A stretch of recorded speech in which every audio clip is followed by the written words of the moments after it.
माशाल्लाह खालिस हल्दी मैंने घर में ही तैयार की है, जो कि बहुत ही अच्छी तैयार हो गई है। इसको मैंने घर में ही मशीन में पीसा है और हमारे ये सेहत के लिए बहुत ही अच्छी है। ये हमारे बदन को ताकत देती है, जोड़ों के दर्द को सही करती है। इसके बेशुमार फ़ायदे हैं जो कि मैं आपको आगे चल के बताती हूँ। बिस्मिल्लाहिर्रहमानिर्रहीम। अस्सलाम वालेकुम। कैसे हैं आप? उम्मीद करती हूँ सब खैरियत से होंगे। आज मैं आपको घर में ही हल्दी पाउडर बनाने का तरीका बताती हूँ कि हमने साबुत हल्दी से हल्दी पाउडर कैसे तैयार करना है, इसके फ़ायदे क्या क्या होते हैं हल्दी के, और इसको हमने किस रेट पे ख़रीदा है बाज़ार से, वो मैं आपको इसके प्राइस भी बताती हूँ। सबसे पहले तो मैं आपको बताती हूँ कि जब ये घर में मैं लाई तो ला के इसको मैंने एक पानी के बड़े से पतीले में डाल लिया ताकि इसके अंदर जो मिट्टी है वो अच्छे तरीके से निकल जाए। ये देखिए बहुत अच्छे तरीके से हल्दी जो है ना वो साफ़ हो गई है। और अब मैं इसको निकाल के तो ये छानने में डालने लगी हूँ। इसको छानने में ही आपने डालना है, सुराखों वाले में, ताकि इसमें से पानी जो है ना वो निकल जाए। ठीक है, अब मैं इसको डालती जाती हूँ और आपको मैं बताती जाती हूँ कि इसको मैंने ख़रीदा कहाँ से है। पाकिस्तान लाहौर की सब्ज़ मंडी से, जो कि भगवानपुरे के पास है, वहाँ से मैंने इसको 300 रुपये की 2 किलो ली है। मैं आपको जब इसका पाउडर तैयार करके दिखाऊंगी तो आप देख के हैरान रह जाएंगे कि इसका घर में ही खालिस पाउडर जो है ना बहुत ही अच्छा तैयार हो जाता है। अब अगला जो प्रोसीजर है वो मैं आपको दिखाती हूँ। देखिए मैंने अब इसकी कटिंग की है और कटिंग करके मैंने इसको ये छानों में डाल दिया है। इसी तरह आपने छुरी से कटिंग कर लेनी है और पतली पतले इसके कतरे काटने हैं। इसके छिलके बिल्कुल नहीं उतारने। पतले कतरे हम इसलिए करते हैं ताकि ये जल्दी सूख जाए, इसके मोटे कतरे बिल्कुल नहीं करने। ठीक है, अब मैंने इसको सुखाना है।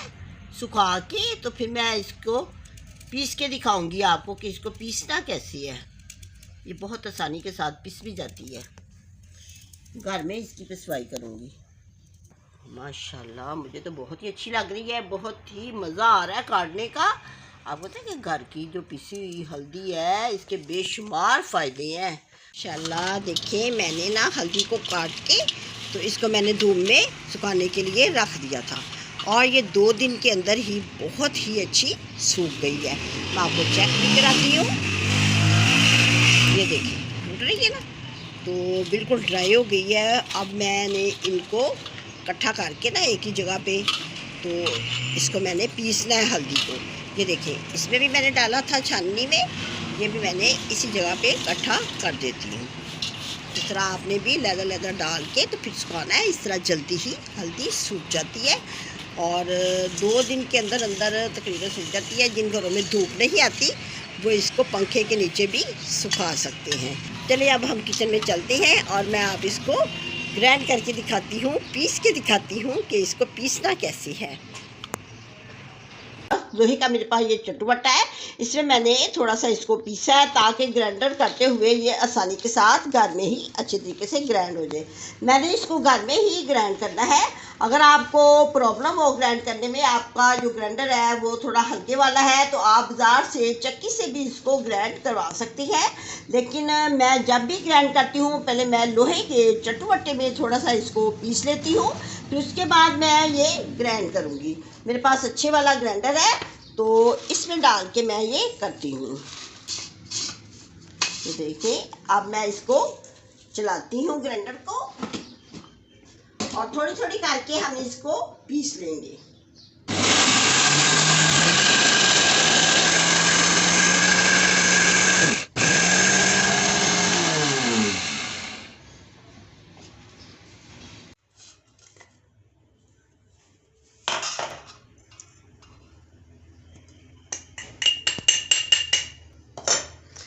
अब जब पीस जाए तो इसको हमने छानी में डाल के छान लेना है। जब भी ग्राइंड करते हैं तो इसके ये जो छोटे छोटे टुकड़े निकल आते हैं, इसको दोबारा ग्राइंड कर लेते हैं। अब मैं दूसरी हल्दी को थोड़ा थोड़ा करके सारी को पीस लेती हूँ। बहुत ही जल्दी पीस जाती है क्योंकि मेरे पास बहुत अच्छी वाली मशीन है। मैं इसी तरह सारे के सारे घर के जो मसाले हैं ना इसी तरह पीसती हूँ।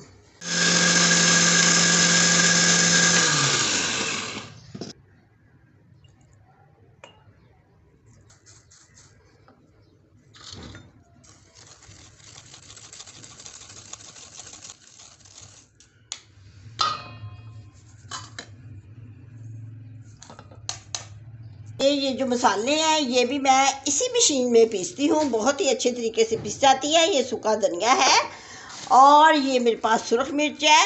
हल्दी के बाद मैं इसको भी मैंने पीसना है। मैं घर में ही सारे मसालों को पीसती हूँ। माशाल्लाह बहुत अच्छे तरीके से हल्दी को मैंने पीस लिया है। ये झटपट जल्दी से पीस जाती है। अब मैं आपको इसके फ़ायदे बताती हूँ। ये असल में हमारे जो मसाले होते हैं वो हमारी किचन की रियल फार्मेसी होती है, तो हमें चाहिए कि हम इसको घर में ही अपनी निगरानी में पीस के रखें। मैं इसी तरह करती हूँ, अपने सारे मसालों को इसी तरह पीस के रख लेती हूँ। हल्दी जो है इसे पाकिस्तान का गोल्ड भी कहा जाता है। ये हमारे जिस्म की दर्दों के लिए बहुत ही अच्छी होती है। इसको हम दूध में डाल के भी पी सकते हैं, इसका कावा भी बनता है, इसकी चाय भी बनती है। ये हमारी बालों की ग्रोथ के लिए बहुत ही अच्छी है, जोड़ों के दर्द के लिए बहुत अच्छी है। जिन लोगों को रात को नींद नहीं आती वो इसको दूध में डाल के भी पी सकते हैं। बच्चों के पेट में अगर कीड़े हैं तो आप बच्चों को थोड़ी सी चुटकी सी डाल के आप दूध में दें तो उनके पेट के कीड़े भी मर जाते हैं। ये कैंसर के सेल्स को मारती है। खाने में दूध में डाल के इसका इस्तेमाल किया जाए तो बहुत ही अच्छा है। इसका हलवा भी बनता है, पंजीरी भी बनती है, लड्डू भी तैयार किए जाते हैं। हल्दी वज़न को कम करती है, जिस्म की थकावट को दूर करती है। हल्दी खून को साफ भी करती है। हल्दी जिगर की बीमारियों के लिए बहुत ही ज़्यादा अच्छी है। ये हमारे खानों को लजीज बनाती है और हमारे खाने की जो रंगत है वो बहुत ही खूबसूरत आएगी घर की हल्दी डालने से। अगर किसी के कमर में दर्द है तो उसके लिए तो बहुत ही ज़्यादा अच्छी है। शुगर के मरीजों के लिए भी अच्छी है। इसके मैंने आपको बताया ना, इसके फ़ायदे बेशुमार है। अगर मैं गिनवाने लगूँ तो बड़ी ही लंबी लिस्ट बन जाती है। तो माशाल्लाह माशाल्लाह देखें हल्दी कितनी अच्छी तैयार हुई है। इस तरीके को अपनी फ्रेंड के साथ भी शेयर करें, अपनी फैमिली वालों के साथ भी शेयर करें कि हल्दी घर में खालस कैसे तैयार की जाती है। अब मैं इजाज़त चाहती हूँ, दुआओं में याद रखें, अपना बहुत ज़्यादा ख्याल रखें। अल्लाह हाफिज़।